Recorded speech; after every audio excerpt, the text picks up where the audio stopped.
Thank you Jesus. परमेश्वर का धन्यवाद हो आज के इस पवित्र दिन के लिए जो परमेश्वर ने हमारे जीवन में दिया। प्रभु यीशु मसीह में मेरे सभी बहन भाइयों को जय मसीह की। आप सबका स्वागत है जीवित परमेश्वर की जीवित हजूरी में।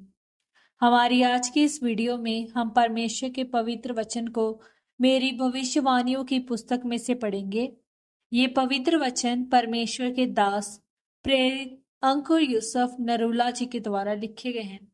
इन पवित्र वचनों में पवित्र बाइबल में से गहरे भेदों को बताया गया है और हमारा ये विश्वास है कि जब आप इन पवित्र वचनों को सुनेंगे तो इन वचनों के जरिए से परमेश्वर का आत्मा आपसे बात करेगा और आप अपनी गवाही को रिसीव करेंगे। तो पूरे विश्वास के साथ इन पवित्र वचनों को पूरा सुने। आज का सामर्थी वचन, 4 प्राणियों का रहस्य। जैसा कि परमेश्वर के पवित्र वचन प्रकाशित वाक्य 4 अध्याय उसके 7 वचन में लिखा है, पहला प्राणी सिंह के समान है और दूसरा प्राणी बछड़े के समान है।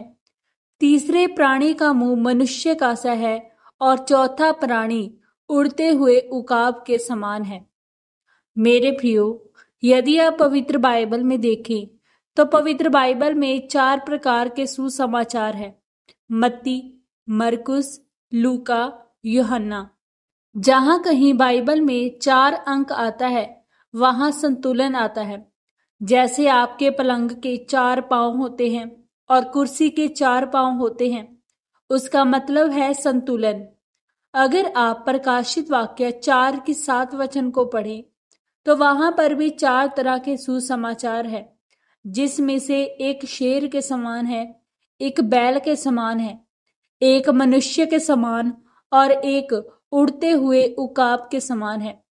जब हम शेर के बारे में देखते हैं तो शेर बड़े दिल को, ताकत को, नेतृत्व को, निडरता को दर्शाता है।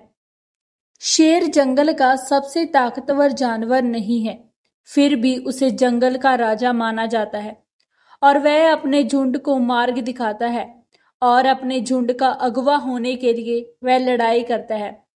और जब हम बैल को देखते हैं, हम उसमें मेहनत को देखते हैं और वह सख्त काम को दर्शाता है। पुराने समय में बैल के ऊपर जुआ डालकर जमीन को उथला किया जाता था। जिसके पास बैल होते थे वह अमीर होते थे। अगर परमेश्वर ने हमें बाइबल में बैल जैसा दिखाया है तो ये एक प्रकाशन था कि हम मसीह में आगे जाने के लिए मेहनत करें। फिर जब हम मनुष्य के बारे में पढ़ते हैं तो मनुष्य के चेहरे का मतलब है मानवता, जो इंसानी रूप को दर्शाता है, जहां आप लोगों के दुख सुख में शामिल हो सकते हैं। आप एक दूसरे के जीवन में सेवा कर सकते हैं। आप अनाथों की, विधवाओं की सेवा कर सकते हैं। परमेश्वर आपको एक वचन दे रहा है कि राजाओं की महिमा गुप्त बातों का पता लगाने से होती है। आज आप क्या चाहते हैं? महिमा में जीवन, अभिषेक, आशीषें या अर्थव्यवस्था में आगे बढ़ना चाहते हैं ताकि आप प्रभु के काम कर सके। परमेश्वर ने जब आदम को बनाया तो अपने स्वरूप में बनाया और उसे ये काम दिया कि तू मेरी संगति करेगा और मेरे अंदर क्या है और मैं क्या चाहता हूं उसे खोजने की कोशिश करेगा।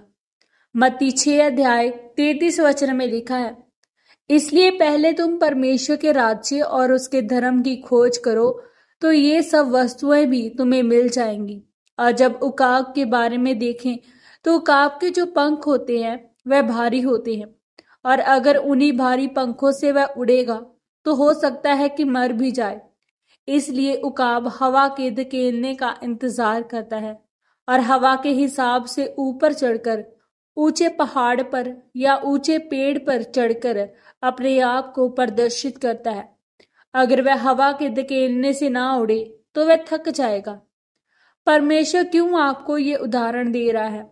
क्योंकि हर एक मसीह विश्वासी को जान लेना जरूरी है कि जैसे कि जकरिया 46:6 में लिखा है कि ना तो बल से न शक्ति से परंतु मेरे आत्मा के द्वारा होगा।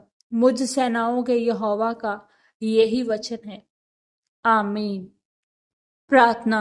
सर्वशक्तिमान परमेश्वर, इस वचन के लिए मैं आपका धन्यवाद करती हूँ कि परमेश्वर, मैं प्रार्थना करती हूँ कि आप मुझे अनुग्रह दें कि मैं इन वचनों को जो आपने मेरे लिए लिखे हैं मैं उसे समझ सकूं और उन पर चल सकूं और इन चारों जीवधारियों के समान बुद्धिमानी से चलूंगी। प्रभु यीशु मसीह के पवित्र और सामर्थी नाम में हम मांगते हैं, आमीन, आमीन और आमीन। आज के इन पवित्र वचनों के पढ़े और सुने जाने के द्वारा परमेश्वर आप सबको बहुतायत से आशीषित करे। सबको जय मसीह की।